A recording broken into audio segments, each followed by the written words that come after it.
Good day, everybody. This is the Ecclesiarch here, back to you with the full beginner's guide for Horus Heresy Legions. So whether you're a new player or just someone who is looking to get into the game, I think this video is going to be right up your alley. Now, if you're a veteran player, however, yeah, sure, there's gonna be maybe some tips that you will find useful, but otherwise, I think this video is not exactly for you, because the target audience of this video are going to be the players who have just begun their journey into Horus Heresy Legions. And speaking of which, if you do not know what Horus Heresy Legions is, well, it's a digital card game, which means you collect cards and then you do battle with set cards. However, what makes this one unique is that, well, it's a game that is set in Warhammer 40k, but more specifically not Warhammer 40k, but the Horus Heresy era, which means that you will have a chance to play as some of the most epic characters in Warhammer, like the Primarchs or Malkador the Sigillite, or many other awesome named characters from the lore. So if you're a fan of Warhammer lore, especially the Horus Heresy settings, then I think you're gonna love this game, because overall, Everguild have made this game very flavorful in terms of lore and in terms of the representation of the factions of the Heresy era. Now, without further ado, let's get right into this game. And before we begin anything like more detailed, first we're going to discuss the most simple thing, which is the UI. So if you're already familiar with the game a little bit, I would skip this part. I have it labeled on the video because, well, I mean, in that case, maybe you already understand what everything does, right?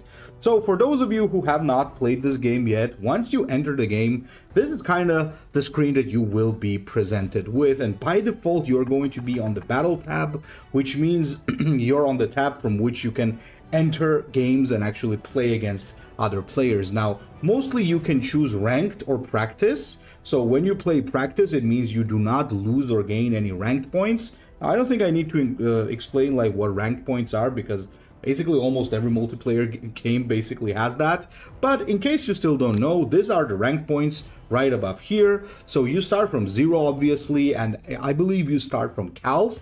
And as you advance your rank points, you advance like all the way up to Terra. So you're gonna go to Istvan, then you're gonna go to Mars, and then at 2500 you're finally going to arrive on Terra. And from there you can start fighting for the top 50 spot, which usually starts like, well, depending on the season, from like around 3,000 to 4,000 points basically. So if you want to play this game competitively, that is also possible, because you are able to grind the ranked as well. Now, that aside, what else do we have here? So we have the battle tab, as we said. Apart from that, we are going to have the shop tab. That's going to be the first thing that you're going to have here. And whenever you enter the shop, there's going to be a couple of things here. The first thing is going to be called crates, and we're going to discuss this in a little bit more detail later, but this is where you buy crates which contain cards. Then you also have the card shop, which is going to include cards that rotate every single day. So the shop changes every day, which means that the cards that are available right now are going to change at the set time every single day, which I believe is 12 p.m. UTC, if I'm not mistaken. But anyway, they rotate every single day. There's also a veteran card shop, which is basically the same thing as the card shop, but you basically get two so that you have maybe more chances of rolling what you need. For example, today for me, there's Blood Angels and the Thousand Suns. Not for me, for everybody basically. And this is going to rotate out tomorrow. We're going to discuss this in more detail later as well when we talk about how you're supposed to get the cards.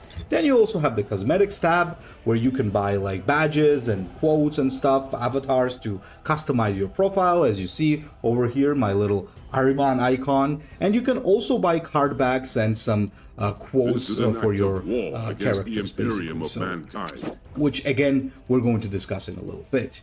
On the right, you're also going to see the coins tab. Well, this is already if you're everything that's on the right basically is if you're willing to spend money on the game. So if you want to spend money on the game, you can buy some coins, you can buy some tickets, and there's also special deals. In terms of special deals, yeah, once again, you can buy some starter packs for money, or you can buy faction specific crates, which are basically double the price of a normal crate. But again, we'll discuss that in detail once we get to how you're supposed to gather cards. So that's your little shop tab right here. Now, apart from that, there's also the cards tab, where you can go in and do one of three things. Either you can edit your existing deck. Once you press there, you will see the deck that you have here, all the cards that you have here, as well as your warlord that you have chosen. So once again, we'll discuss more details once we get to that part. Right now, we're just looking at the UI, right?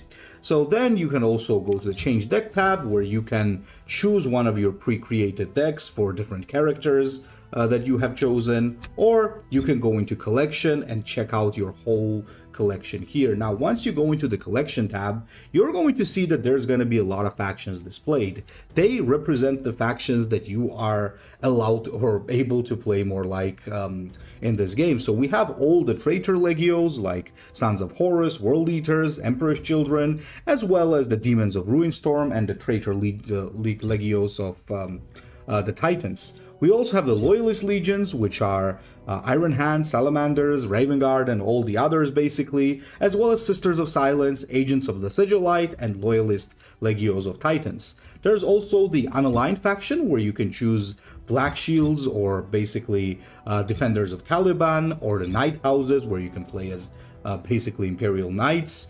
And there's also neutral factions, which are the Imperial Army, the Mechanicum, and Chaos. So that's where you can choose which faction you want to create a deck for. Also, when you choose a faction, let's, for example, for me, get into the Thousand Suns. And if you press right here, as you can see, this is going to display to you the complete list of the cards that you have or you are missing. So everything that is not red, I already have, but I am missing a couple of things. For example, I'm missing Inceptor Corastis, and I'm missing, unfortunately, Magnus the Red, the Primarch himself.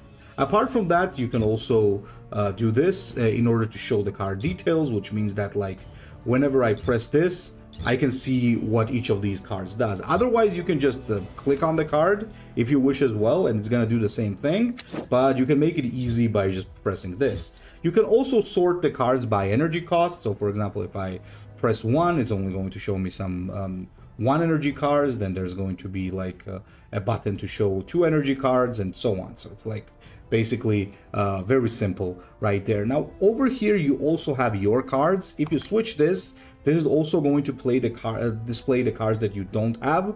For example, as you can see, I mentioned that I don't have Magnus. So once I switch it off, I don't see Magnus anymore. But if I switch it on, then I see him. Right? So there's also a standard and legacy mode. Now, when it comes to standard and legacy mode, I'll explain this one later as well. This is a little bit of a pickle, and for a new player, I don't think this is going to be very interesting, but just in case, I'll explain it later so that you guys don't get confused because of that. But otherwise, let's just remember that you can do this if necessary. So you'll see that there's some weird stuff going on with more Arimands with different art being basically displayed, but we'll talk about that a little bit later. So apart from that, then there's the campaign tab. In the campaign tab, where you can play campaigns for the faction that is available at that moment. So right now we have the Battle of Fall, which is going to be, as you guys probably remember, Imperial Fists versus the Iron Warriors. So you get to play as Imperial Fists here, and once you progress through the campaign, it's going to give you some cool rewards like card backs and cards and other stuff basically. And every month it changes. For example, I believe next month you have Cygnus Prime, which means you get to play as Blood Angels. You can also pay money to permanently unlock the campaign, but I don't think like it's really that necessary. You can just wait it off and just do it as it rotates. There's going to be one campaign for every Space Marine Legion basically, so you know it's going to be it's going to be quite simple, right?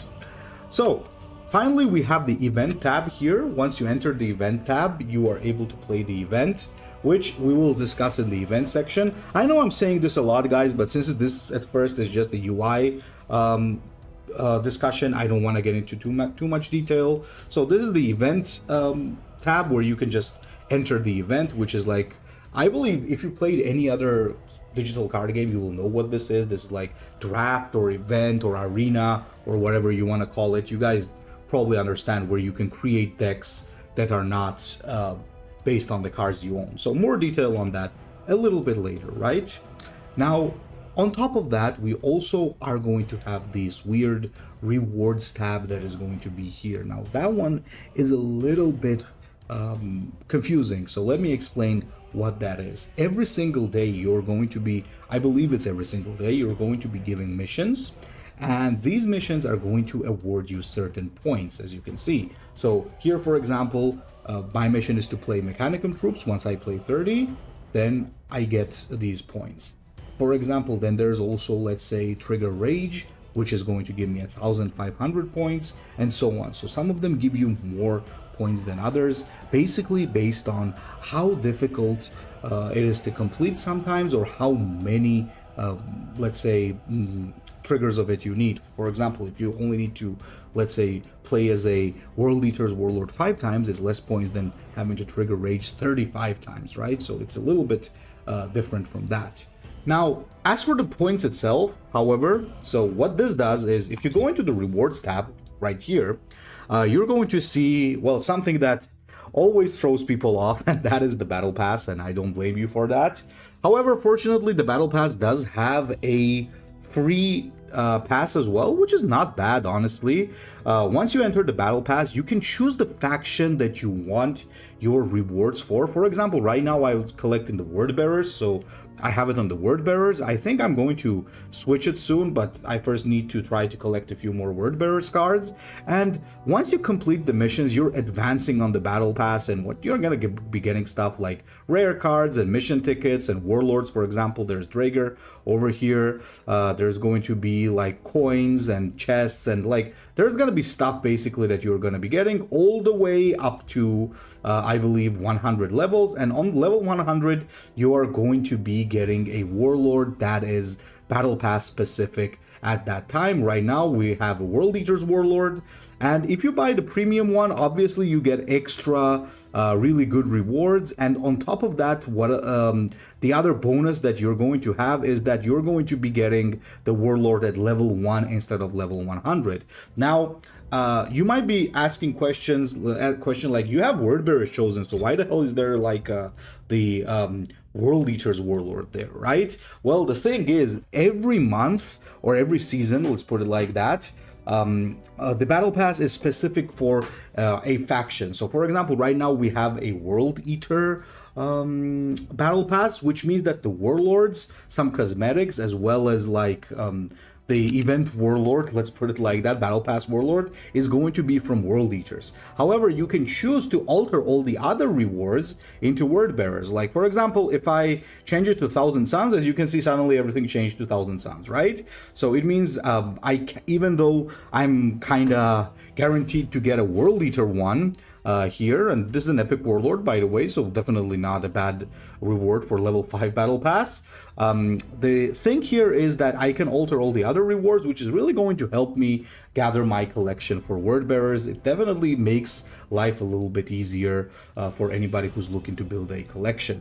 Now, apart from that, obviously you have the announcement tab where you can basically see developer announcement, whatever they're going to be letting you know. You also have the settings tab. From settings, you can do a whole lot of different things, like exit the game and never play again.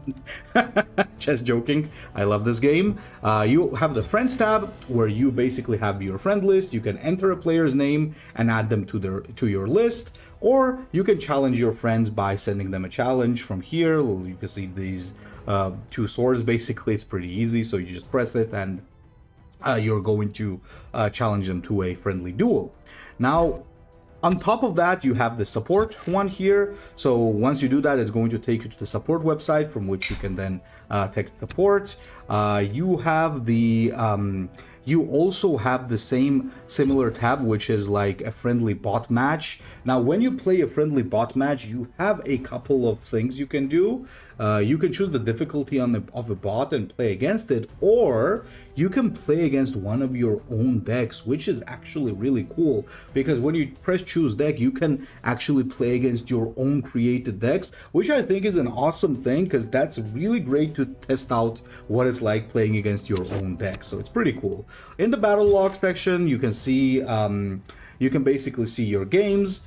This is going to be like the games that you played recently. You can choose to share by clicking it here, or you can replay it by just pressing this button. It's going to replay the game for you. You can also pin it, which means that they're going to be pinned and they're not going to be recycled, because as I play games, like the battles log can only fit like 20 games or something, after which the games get removed. So if you don't want to lose a game, you should basically just pin it. Also, you can check out the people that you play against by pressing this. You can basically see the guy you played against, or you can add them to your friend list if you wish.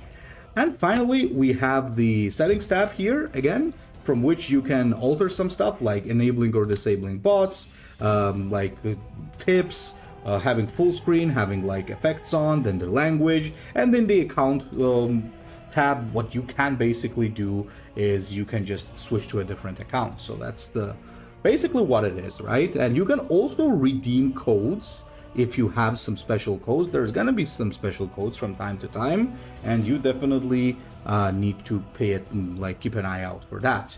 Also, you can replay the tutorial if you wish at any time. And finally, over here, there is the Lodge tab. So when you press this, first of all, you can go to chat with the players from around the world.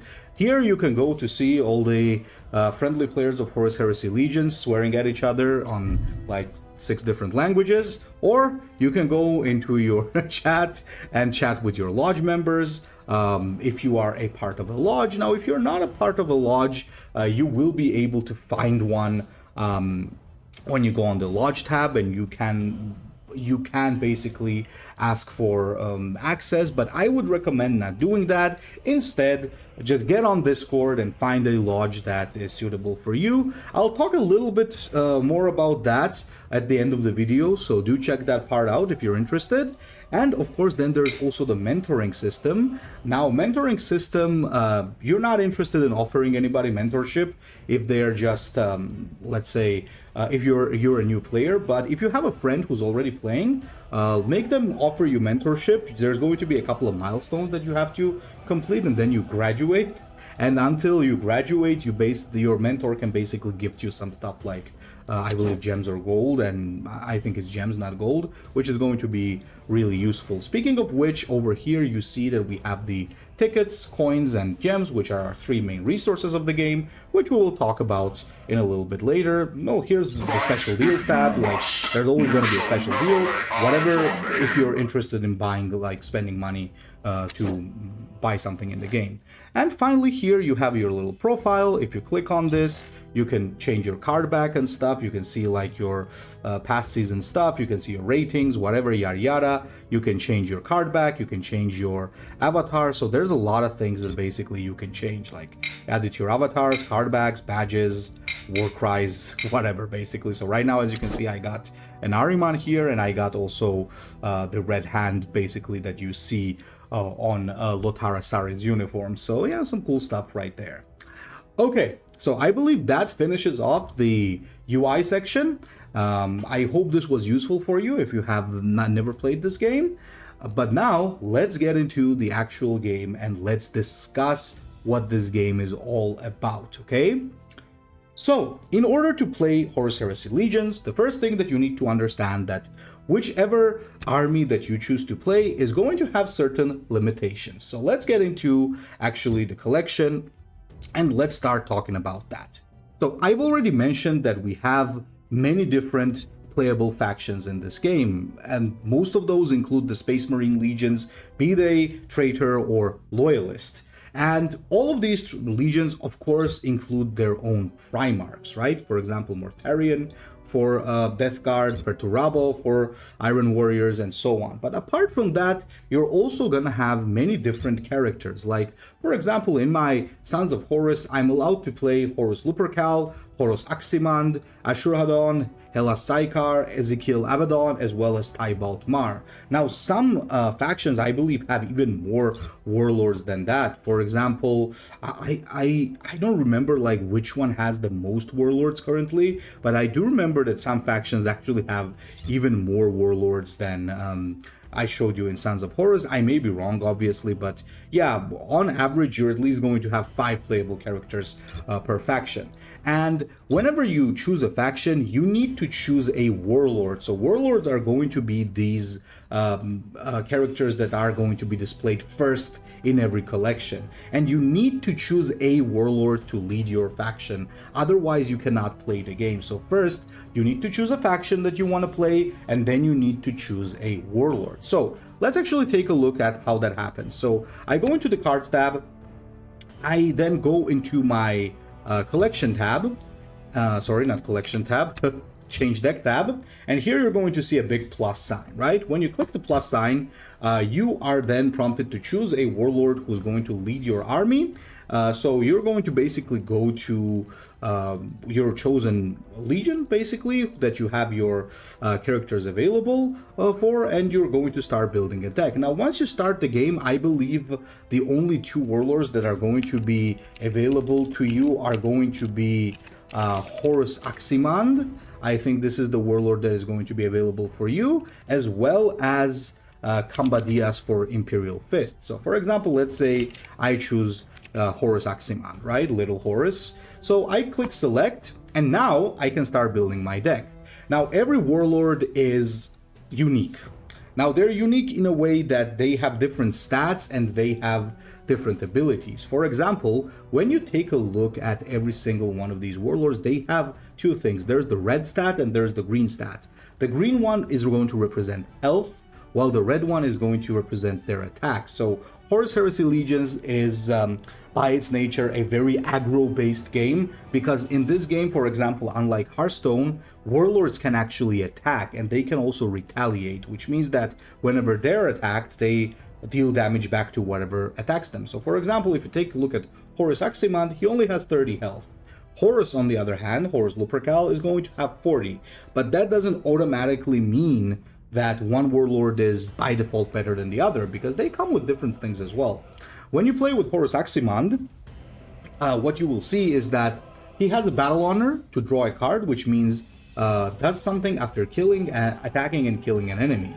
He can also use 2 energy to deal 2 damage, and he also has high initiative. Now, initiative is very simple. The warlord with the higher initiative goes first in battle. If the warlords have equal initiative, then it's just a coin flip, basically, right? If you take, let's say, Hellas Psykar, then you will also see that he has a different ability. He has 2 energy, deal 3 damage to a troop. Now, you might ask, why should I ever play Aximand if there's Psykar, because this deals 2 damage and this deals 3? Well, the difference is that, take a look. Hellas Psykar says that it can deal 3 damage to a troop, while Horus Aximand can deal 2 damage to anything, including the enemy warlord. So let's say, just for an example, I decide to play Horus Aximand. Then I need to choose the cards that I'm going to include in my deck. Since I am playing Sons of Horus, the thing that's going to happen is that I'm going to be limited to choosing the cards from Sons of Horus. So I cannot choose, for example, World Eaters cards or Blood Angels cards or whatever. I can only choose the cards from Sons of Horus or one of the neutral factions. So as you guys remember, there's 3 neutral factions in the game, which is Chaos, Imperial Army, and Mechanicum. So after the Planetary Invasion, you can see that already there's like Chaos cards. You can see a little emblem here, so I can choose cards from Chaos as well. I can choose cards from Imperial Army afterwards, and Mechanicum, right? So then there's Mechanicum cards, and then there's going to be Imperial Army cards, right? So in total, I need to have at least 30 cards in my deck in order to be able to play. And whenever I want to play something, I just drag it in. It's quite simple. So for example, if I want to have like Avatar of the Four in my deck, I drop it right here, right? So there's no limit to how many of what type of card you want to have in your deck, as long as you have 30 cards. Speaking of which, what do I mean by type of a card, right? So there are 2 main types of cards in this game, which are troops and tactics. So of course, apart from warlords.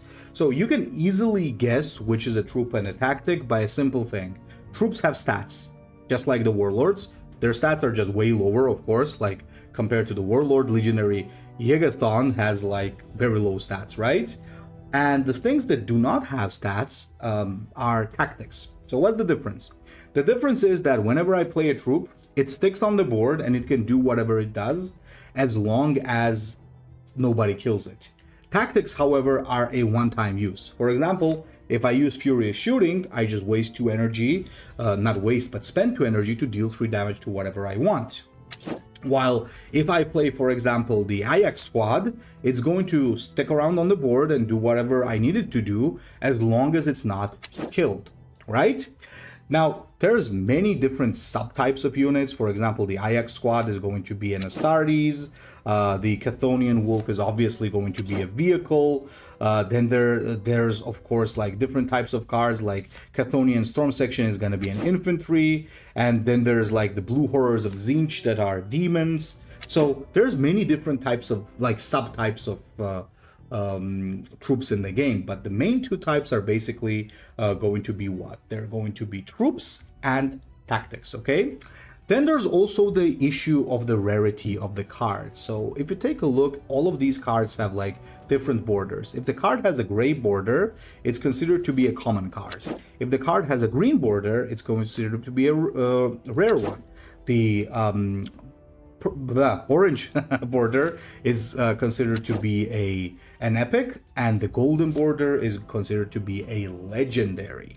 So the legendary cards are basically unique in a sense that you can only have 1 copy of that in your deck. So for example, let's take Basat Squad, which is an epic. I can actually include 2 of these guys, so I can also double click instead of dragging. I can also include double Menatus Squad or Cacholan Rhino, but I can always only have 1 Shifting Clothal because it's a legendary card. So you're limited to having a single copy of each legendary in your deck. So that goes for Avatar of the Fort, that goes for Chieftain Clothal. Now, does it automatically mean that every legendary card is better than every common card? Not necessarily. There are some rare cards that are better than legendaries and so on. But what this means is, however, is that they are harder to get. So they have a lower drop rate and they cost much, much more in the shop. And once we talk about the shop in the detail, I'm going to discuss that with you. So once I have like 30 cards in my deck, let's say I'm just going to throw stuff in, right? I'm just going to randomly just put stuff for starters, just to give you an example. And afterwards, of course, we're going to have a deck building tech as well, and we're going to talk about it. But this is just for an example. Once I have finished my deck, so once I have 30, I cannot include anything else because it's going to tell me that the deck is full. I can do view your full deck. So I'm going to see my Warlord here, and I'm going to see all the cards that are included. And I'm also going to take a look at this. Now this, guys, is very important. This means how many of each energy do you have in your deck. So I can see that I have 1, so it's 0 1 cost cards, or even lower than 1. I have 3 2 costs, 7 3 costs, 8 4 costs, and so on. Now you got to be very careful when you're building a deck. You don't want to have like only one type of the same cards of same cost, basically stuck to in the deck by a high number. For example, a mistake that a lot of newbies make is that they take a look at the tank and they're like, oh my god, this is so cool, and they make a deck only with 10 cost cards and 8 costs and 7 costs, and suddenly you lose the game at turn 3. So you cannot just take all the high cost and cool looking tanks and Astartes and just shove them in your deck. It does not work like that, okay? So what we're going to do is we're going to talk about deck building a little bit later, and we're going to get into detail there. But first, I would like to demonstrate to you how the game is played and how you can basically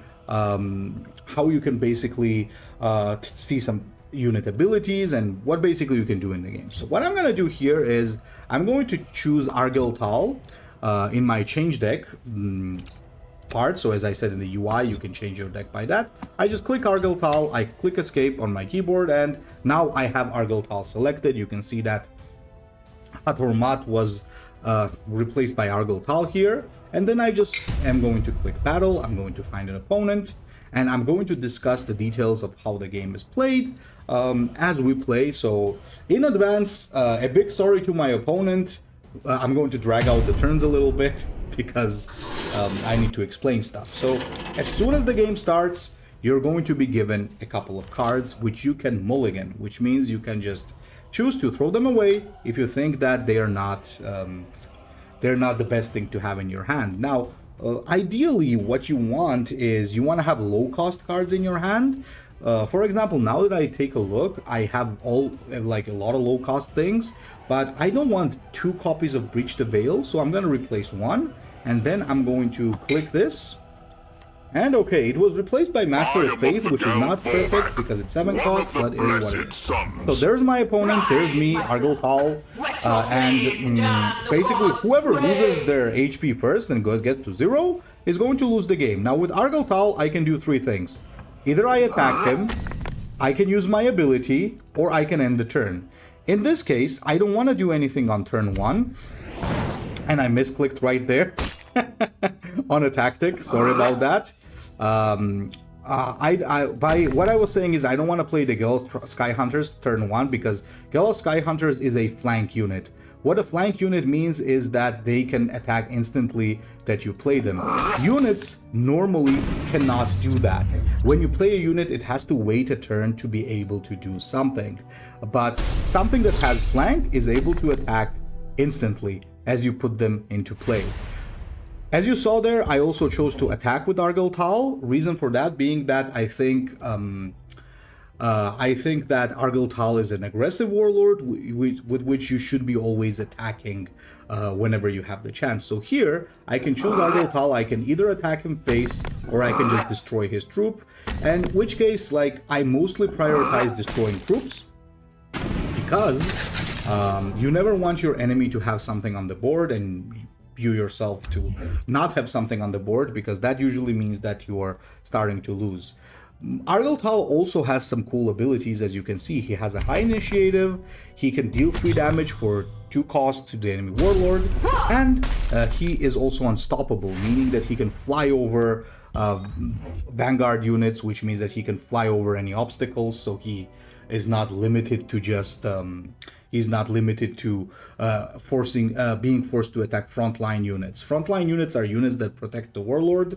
When you drop them, you cannot attack the warlord until the front line dies. But Argyle can just fly over that because he's just that cool. He also has the ability Savage, which you can see trigger an effect after attacking to buff his own demons. So here, what I'm going to do is I'm going to be dropping a tactic, which is the Noetic Purgation, so that I can deal damage to everything. Reason for that being, I want to clear his board, and I'm also going to attack him here. Now, since I'm playing with the Void Bearers, I have their unique mechanic called the Offering. Whenever something dies during my turn, I get points of Offering. Now that I am at 3, I will play my Breach the Veil, because it gives me a demon, and if I have at least 3 Offering, it's gonna cost 2 less. So, I think I'm actually going to go for the Remnant, because I think it's going to be very hard for my opponent to destroy next turn. Remnant has a couple of abilities itself. It has Ward, which means it cannot be targeted by enemy abilities. It has Resolution, which means that it does something at the end of the turn. But it also has Maintenance, which means that it reduces my maximum energy, available energy, while it is in play. So what I'm going to do here is I'm going to play the Remnant, obviously. And with Argyle, I'm going to attack here. Unfortunately, his unit has the Backlash ability, which means when it dies, it's gonna spawn something. At the same time, if you take a look at what we have here, is that my Remnant got a +1 attack because Argyle just attacked and his Savage buffed the troop, right? So my enemy plays a slow tactic, which is going to be generating troops for him every single turn. But fortunately for me, that's a slow tactic. What I mean by it being slow is that he wastes a lot of energy on it, so he doesn't play any big troops, which gives me the advantage of having the board, because removing this is going to be problematic. Now, apart from that, you can, over here, you can see how many cards you have left in your deck, how many cards the enemy has left in their deck, because if we run out of cards, we're going to start taking fatigue damage. So instead of drawing a card, what we're going to be doing every turn is we're going to be taking damage. You can also emote from here if you want, tell something to your opponent. So now, I see that my card has the ability to give Mark of Chaos to my non-demon troops. My Legionary Myron has a resolution to summon something at the end of the turn. So I find that this is a very cool combo. So I drop Legionary Myron here. I take this guy out with this. Then I take this out with Argyle Tal. Reason why I do that is because I prefer to take more damage on Argyle Tal rather than take it on the demon, because I want to make it as hard as it is for him to be able to clear my troops, because that just gives me an inherent advantage. Because as you guys see, my board is full while his is empty, so that's already very advantageous for me. You can also see that I have a very cool legendary here, the Draconian. If you have read The Master of Mankind, you would recognize this demon, or maybe you recognize this demon as Abaddon's sword that it becomes later in the setting. So yeah, there's a lot of cool characters that are present in the game that you can certainly play as. Okay, so right now we have a very interesting situation. So let me tell you what I mean. So I have 6 offering, and I know that once I have 8 offering, I can play a very powerful card, which is the Binder of Souls. What the Binder of Souls does, it summons a lesser demon, but for 8 offering, it repeats the effect twice. So now, we're gonna summon a lot of demons here. So as you guys can see, we got 2 blue horrors of Tzeentch, and we also got the Plague Drone. However, even though we have the board, our opponent has more health, so we have to be a little bit careful here, otherwise our opponent might win the game. Of course, at any point, if you think that the game is lost, you can hit escape and just do resign. That's also possible. But I believe it is over for my opponent, so I'm going to use my Argyle Tal ability to deal 3 damage to him, with that cool effect right there. Then I'm going to attack him twice, and then I'm going to finish him off.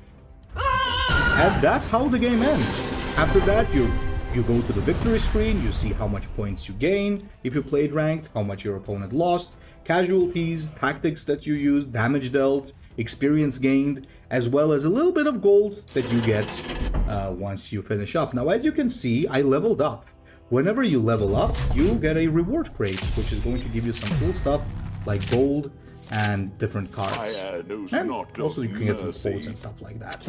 I also did a mission, so once I click this, it's going to fill up the battle pass, which means that with my free battle pass right now, I am eligible to get Gregor, which is going to be a warlord for the World Eaters, and a very cool warlord at that, by the way. So there's a little reward right there. So now that you understand how the game is played, approximately, let's talk about how you're supposed to get new cards, and then I'll talk a little bit about how you're supposed to build your decks and how and what are some beginner friendly decks for somebody who has just begun playing and doesn't have a lot of cards. So the main way that you are getting cards, guys, is either through rewards, as I said, like leveling up, doing missions from the battle pass or campaigns, but the main way is gonna be the shop. So from the shop, once you enter, you can buy a crate. So a crate is something that has 5 cards from the expansion that you choose. For example, if you choose the Shadow of the War Master, you can pay 100 gold and you will get 5 cards from the factions that are contained within this expansion. In this case, it's Sons of Horus, Emperor's Children, World Eaters, and Death Guard. So you have a chance of rolling a card from any of these legions once you open the crate. Now, for example, you actually need to know the Shadow of the War Master is the only one that has 4 factions. Otherwise, everything has 3. For example, for a Drop Site Massacre crate, you get Iron Hands, Salamanders, and Raven Guard. And for Hidden Dagger, you get Iron Warriors, Alpha Legion, and Night Lords, and so on, basically, right? So whenever you want to buy a crate, you just click the chosen expansion. For example, I'm going to choose Tempest because, as I said, I'm collecting Word Bearers. I'm going to hit this, and it's going to give me some cards. So I got the Eightfold Lance, I got the Black Shield Javelin, I got the Unity of Purpose, Scissoring Tyvus, and the Emperor's Fangs. Now look at this. Suzerain Typhus and Emperor's Fangs were both new. I did not have these cards, but the cards that I had are going to give me some gems, so they're going to be disenchanted automatically. And the higher the rarity of the card, the higher the amount of gems that it's going to give me, right? Every 30 crates, you are guaranteed to get at least one legendary card. And if you click the I button here, you will see that I have 10 crates open since last legendary. So if I don't roll a legendary until I get to 30, then at 30, I'm guaranteed to get one, and then it resets. Now, I want you to keep something in mind. And that something is that currently a lot of factions in this game are being reworked. And the next in line are basically the Malevolence factions, which includes Blood Angels, White Scars, and Ruinstorm. So if you've just gotten into the game, and what I'm talking about is if you got into the game by the date that this video was created. If you see this after 1 year or 2 months, it's not the same. What I mean is these 3 factions are next in line to be reworked, which means that you should not start collecting this faction until it actually gets a rework, because you'll just be collecting and then they rework it, and then basically all your old cards go into legacy mode, which means that you cannot play ranked standard mode with that. A little bit more on that in a bit, but what I'm saying is they're going to be replaced by new cards and you'll have to recollect it from the start. So if you're like a fan of any of these 3 factions that are in Malevolence, I just suggest wait like 2 weeks. It's gonna get a rework, and then you can start collecting it. Anything before Malevolence is safe because they are already reworked, and these cards are gonna get reworked: Caliban Terra, Galaxy Flames, and Titan Death, but it's gonna happen like months later, so you can collect the faction if you like it. Or you can also go into the cards tab, and you can actually buy cards here directly. So every day there's going to be a faction available here. For example, right now is the Blood Angels, so I can choose a lot of cool stuff here. I can choose a Warlord like Meros or Ascalon, the Angel Steers, the Homebreaker Cohort, so there's so many cool stuff, cool things. It's going to include a card of every rarity, and there's always going to be one legendary.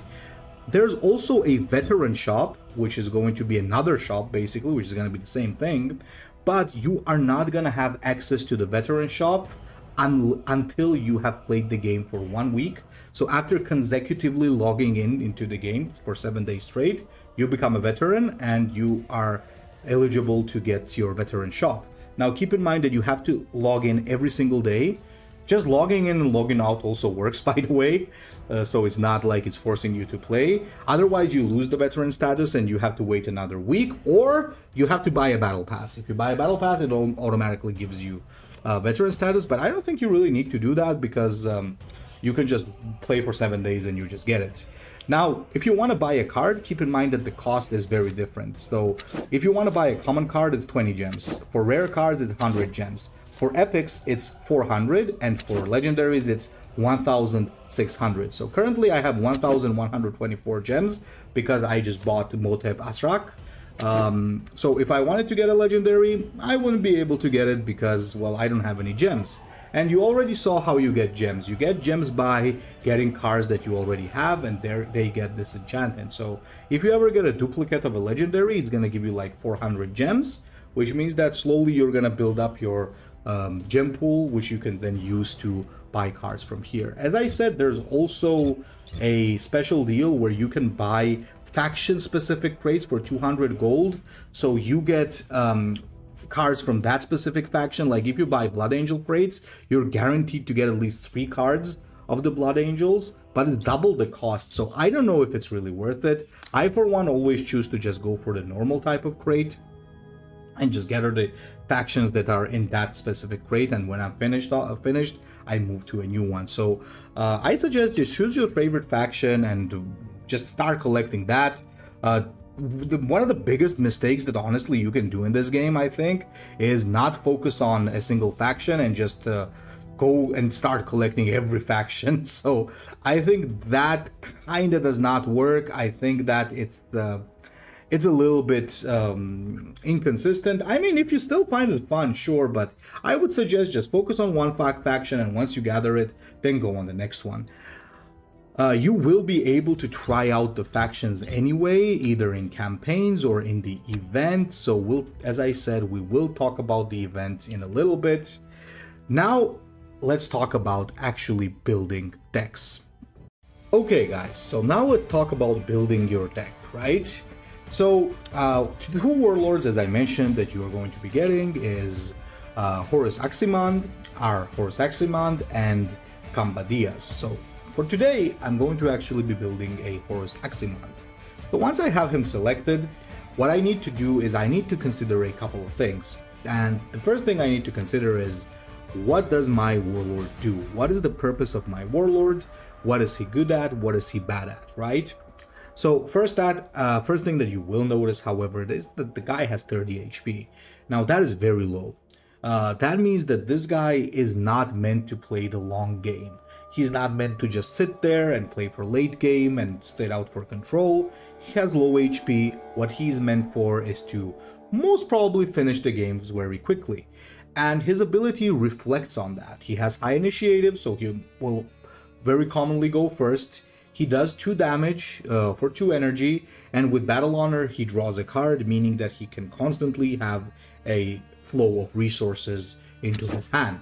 So what probably this guy must do is he must play very, very aggressively and just destroy his opponent. Now, what I need to do in that case is that I need to focus on early game cards that I can use. Now, for the purpose of this video, as I said, we're not going to be using legendary cards because I believe that legendary cards are going to be quite difficult to come by for a new player. So we're going to talk about the things that we can use and still make the deck playable and still make the deck good. So the rule of thumb, however, the guys, is that not every card is good, right? Even though like every faction has a lot of cards, only a handful of them are actually competitive. So how are you supposed to guess that? Well, the thing is, there is a very beautiful phrase in this game that I want you to memorize, which is called too slow. If a card is too slow, it means that it's not good.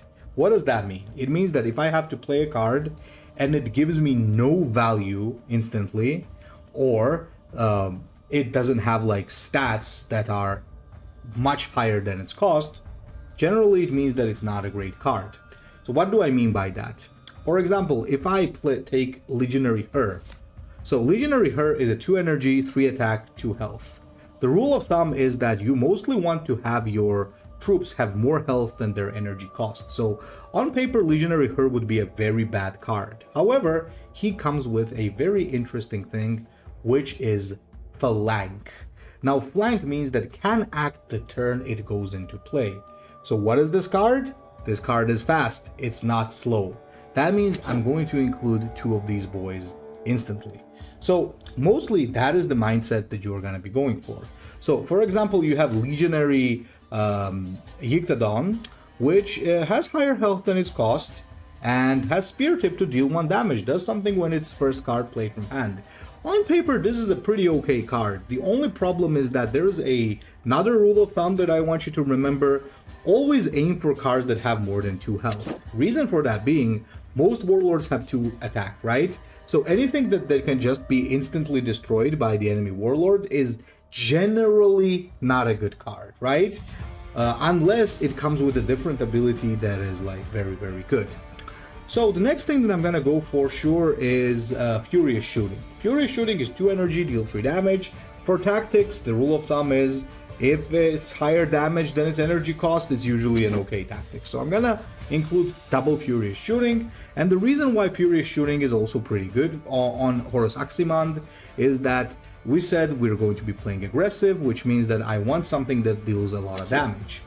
Lead the Spear Tip is also a very cool card. You play it for 2 energy, it draws a troop, and if you trigger the Spear Tip, it's going to cost 1 less. Now, whenever you decrease the cost of something in your hand or you increase your energy, we call that kind of an ability an energy cheat, because it means you get to play cards for cheaper energy than they were supposed to be played for.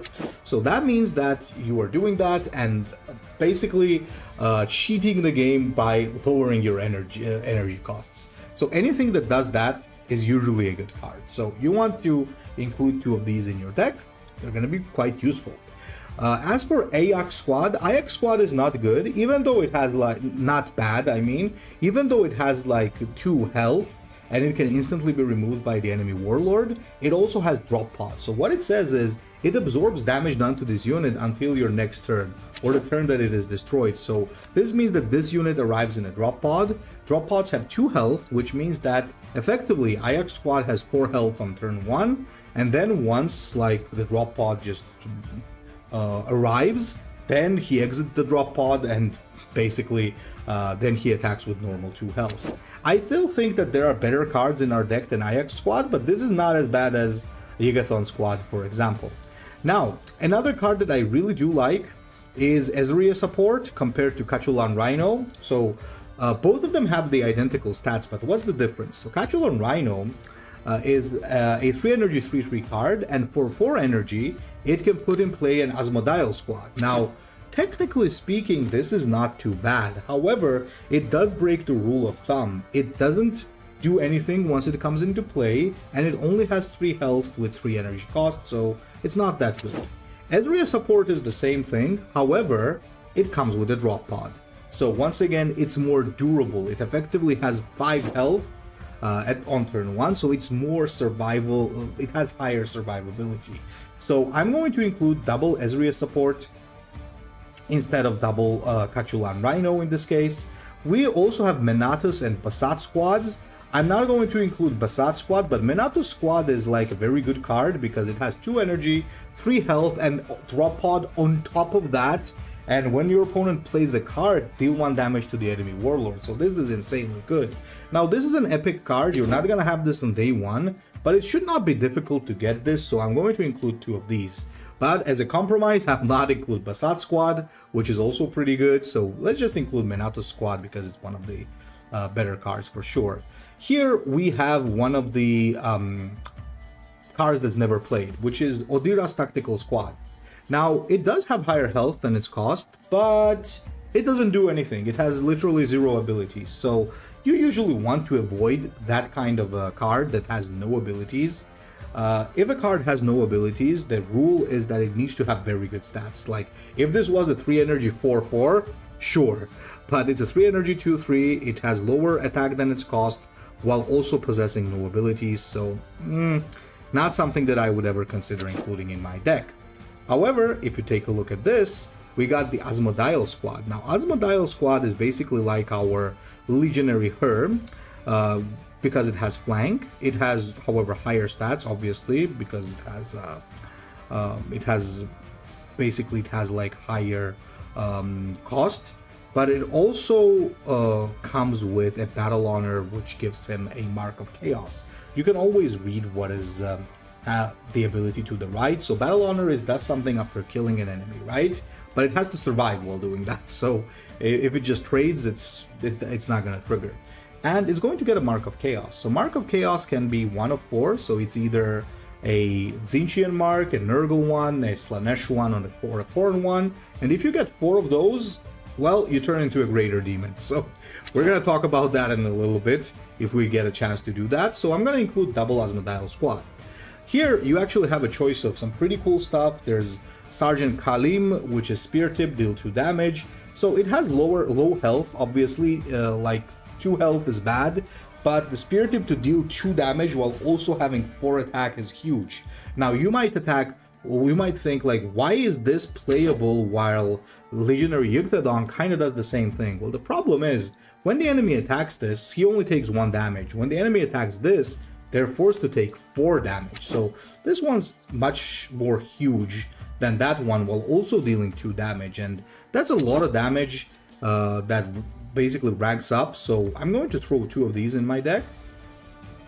Captain Kurnan is not bad as well. It buffs your troops with the spear tip while also having higher health than the cost, but I'm gonna refrain from that. I am not gonna include Cachulan Reavers because they're epic, and I don't want to include a lot of epics in the deck. I think Menatus squad is fine. Otherwise, Cachulan Reavers are really good because they have a spear tip to gain fast. Fast is insanely good. It's flank but on steroids. You know why? Because when you have flank, it means that it can attack on the same turn as deployed, but it can only attack troops. fast means it can also attack the enemy warlord. So it's a very powerful card that you definitely want to consider including. I also like Legionary Solkas because it has a drop pod that the adjacent units have +1, which is really good. It buffs your warlord, it gives you more aggro, so I think it's good to include this guy. You can also go for Cachulan Chthonian Wolf, honestly, because it has the spear tip to draw you a card, and card draw in general in this game is really strong. However, the stats on this thing is pathetic. Like, Legionary Solkas also has pathetic stats, but it comes with a drop pod, as I said, so it's protected, so it's pretty good. We have the Death Dealers as well, which is deal 2 damage to all enemies. I think we're going to take 2 of these, just for a little bit of AoE. There's Master Strategist, which draws you 3 cards. Usually this is an okay card, but our Warlord, Horus Aximand, already has inbuilt card draw, so he doesn't really need that much card draw, so we're not going to include that. Praetor Valiant can be certainly okay, but he's not really that good because stats are pretty low.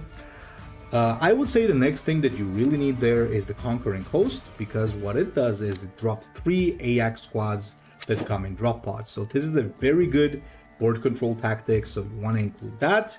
There's Crush the Weak, which is hard removal. So something that we call hard removal is something that just point clicks and destroys an enemy troop. So you always want to have at least one thing like that in your deck, because otherwise you will have a tough time dealing with a lot of things.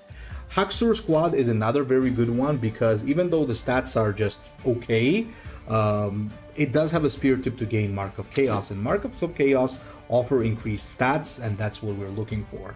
The next thing you definitely want is the Lupercal Perseverant, because dealing 6 damage to something is absolutely insane, because that can go into the enemy face as well. So now that we have like 26 cards, I want to take a look at my deck. So what do we see? I see that we have a lot of 2 costs. We are lacking some 3 costs. We have a lot of 4 and 5, and we have 2 6 costs. So either I can include more late game, or I can start to fill up my 3 cost bar a little bit more. So what I'm gonna do is I'm just gonna press 3 cost here, and I'm gonna see what else I have in the options, and I'm gonna go into the neutrals actually to see if there are any good neutrals that I can include. And that's a genuine question, guys, because I am wondering if I can do that. Now, one thing that you guys can keep in mind is that there is a very annoying mechanic in the game that we call stealth. So stealth is when a troop goes into play, it cannot be targeted. So in the ideal scenario, you really want to include at least something in your deck that can deal with stealth. So let's see if we actually have something like that. So anti-stealth, we call it, right? So one card is Cowl of Cowardice. Deal 2 damage to all enemies, or 4 if they have stealth. That's usually really good. We have the Urban Warfare. Both players draw a troop, all enemies lose stealth. I honestly like this one.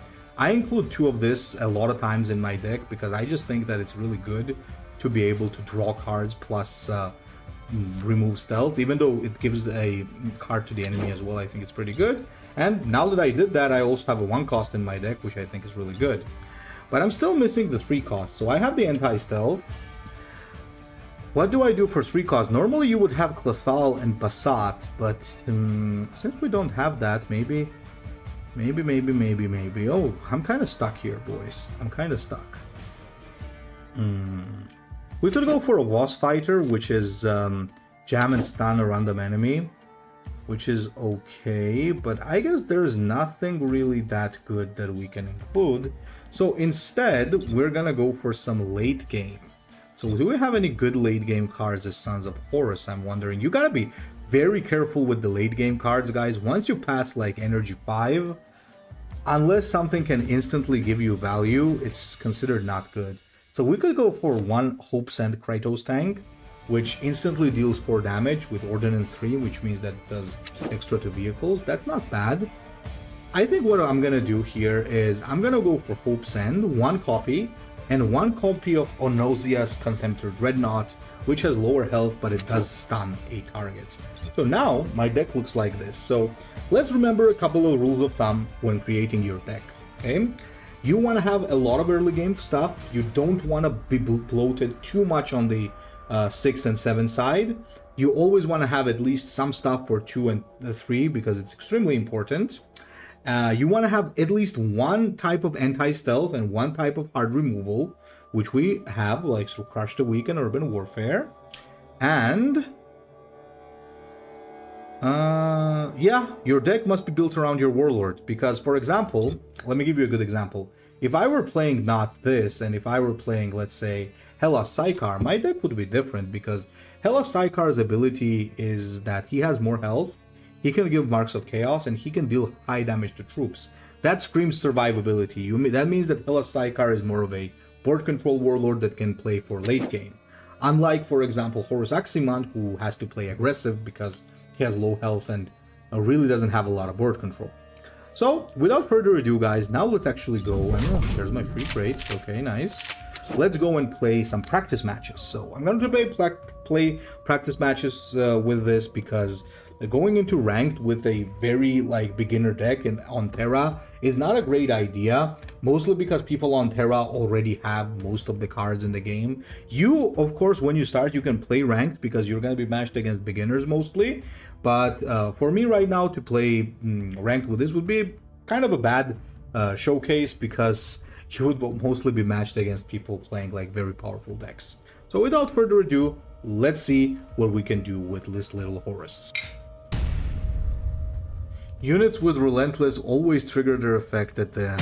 okay, alright, we're against... so those are some quotes that you can just pass your time with while playing the game, basically, and waiting for the match. So we're playing against Sevatar. Now, Sevatar is the Night Lord's Warlord. He is very aggressive as well. Similar to us, but the difference is he has higher HP. Now, Sevatar overall is a very powerful Warlord, so we gotta be a little careful, but we still have to push our advantage. We cannot, to say directly, pussy out. We need to be as aggro as possible against him. We need to deal a lot of damage, because otherwise he's just gonna destroy us. Now, the reason why I attacked with Minato's squad is that he would have been able to take it out anyway, because he had 4 attack just then. So he passes. Then I just play Ezra support and I go face.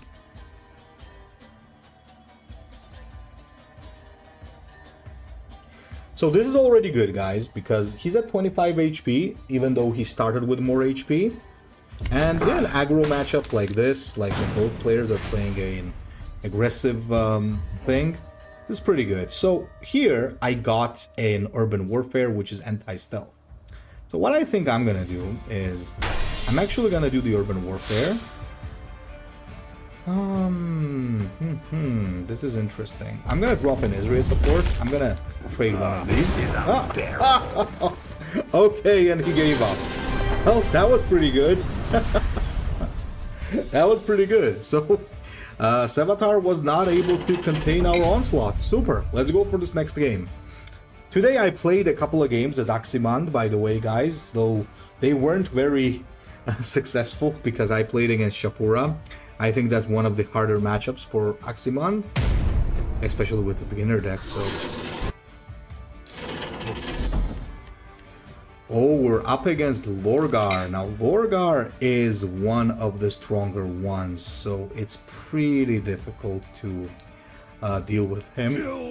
It's a very powerful warlord. I am the bearer But nevertheless, of the word, there are things we can do about messenger of the truth. But this is going to be very difficult. Lorgar is extremely strong. Currently, like, one of the best warlords, no doubt. So it's a little hard to deal with him, but we'll try our best, without a doubt. Now, there I made a small mistake.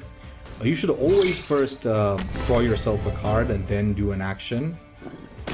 Otherwise, you might miss a better draw. In this case, I was lucky, because Ezreal support is much better to drop than just Kalim.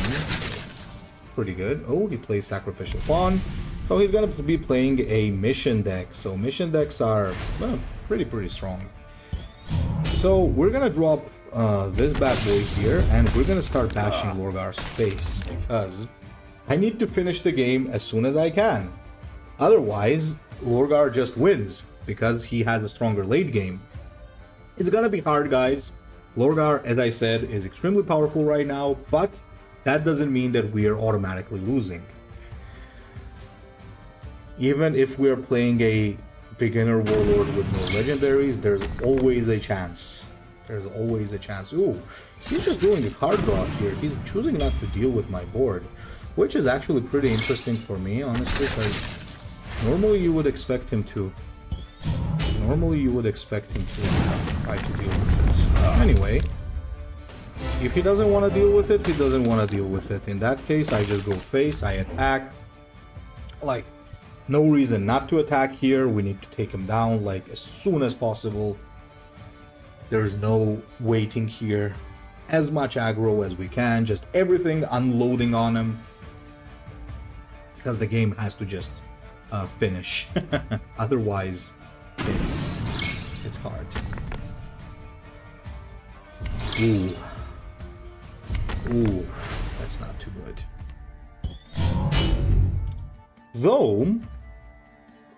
Though, I think it's not too bad either. Let me think of how we could do this. We could do the Asmodeal squad. An Asmodeal squad,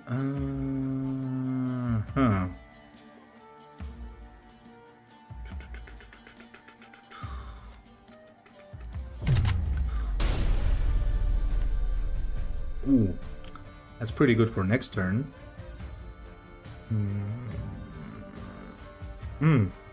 Okay, I got an idea. So, it's too bad that I cannot just go face with everything. Ah, wrong one. I misplayed. Crap. That's okay. I misplayed because I should have drawn an extra card. Never mind, that's fine. My mind was somewhere else, I guess. So this got Mark of Slanesh. Mark of Slanesh is usually very good. In this situation, I would have preferred something else because I wanted this thing to have health, because now I think he's gonna start to reseize the initiative. Though he is quite low, and him being low is a big deal, honestly, guys. I think it is a big deal. Okay. That is fine to me.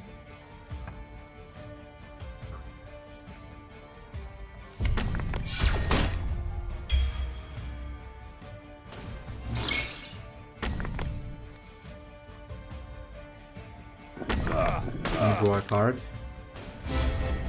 Yep, good call. I was thinking of just going all in here, but I don't want to do that because I still don't have my Lupercal Perseverance. Okay, he plays that. So now that card right there is a problem overall. It's a very, very strong card.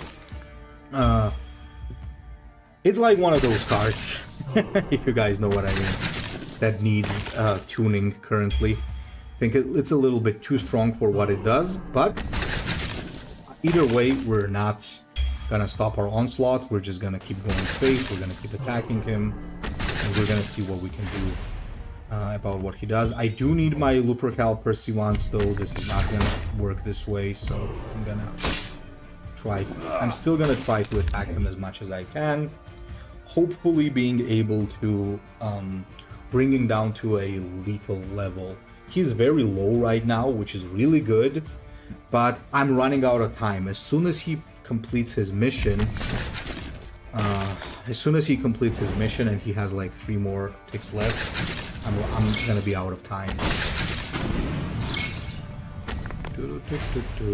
Okay, what do we have here?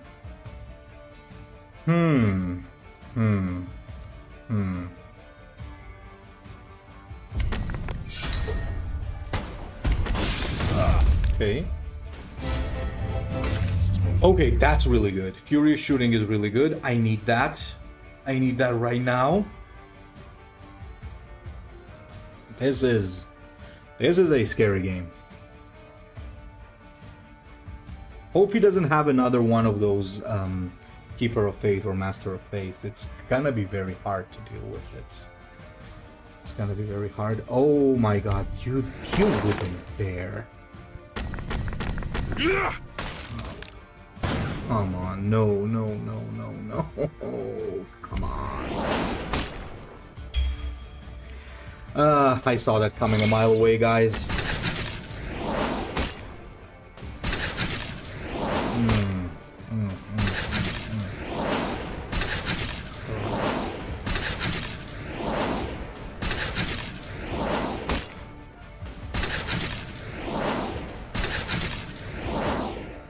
At least don't have something to play for 2 energy. Thank you. Okay, in that case, Hope's End it is. Right in his face, and we attack again. Ooh. Okay. Now he needs to destroy Hope's End, as well as heal. I don't think he can pull off both. I think it's impossible for him to do both right now. Okay, that's fine. We can take that. Another Darkened Skies. Oh, you kidding? He's gonna be able to? No, I don't think he's gonna be able to. He has a card called the Reckoning, where Whispers of Chaos, where he can transform into his transfigured version, but I don't know if it costs 0 now. Does it cost 0? No. Ooh, we got him, boys. And there's the Persevan. Take that. Okay, GG, man. GG. My life is my own. All right. My death is my own as well. All right. Now, there you go, boys. Even with a beginner deck, you can do things like this. Pretty awesome. So, yeah, that's a little demonstration that this deck is absolutely good. And this is a deck that you can build like in the first few days of your playthrough. So I would suggest you try something like this. Obviously, it's not good enough to compete on the ladder later on, once like you're dealing with all the meta stuff and so on. But it can definitely help you rank up and learn the game while still having some fun, as long as you play it correctly, right? Now, the last thing that I want to talk about, guys, is the event. So what is the event? So every time you get a ticket, or once you complete daily missions, you always get like a free run, and basically like an arena run. And I'm just going to use my free ticket to show you what's going on here. You're going to see a few things. If you're in a lodge, you're going to have lodge crates. So it's like whenever you win a game of event, you basically gain some points. And the total points of the players in a lodge accumulate to basically give you a better reward at the end of the season. Also, at the end of the season, a new card gets added to the game based on which forces win, the Word Bearers or the Ultramarines. So apparently, Word Bearers are winning hard right now. So when we enter, you get to choose one of 4 warlords. So one of 4 warlords basically means like randomly rolled from a pool. You don't even have to have them to play them. For example, I don't have Lorgar, but now I'm going to choose him. Usually you want to choose whatever's the strongest, right? Currently, as I mentioned, Lorgar is extremely good. And then you get to choose like from these choices what you're going to roll, or you can just re-roll if you got bad stuff. So here I have, for example, Apis Merenkar, Vanali Squad, Verakchur. I know that all 3 cards are pretty good, so I'm going to go for that. So this is not going to be like an extensive event game, guys, like event guide. I have a separate video with event gameplays, and I'll upload an event guide separately. But the whole idea is you basically build a deck.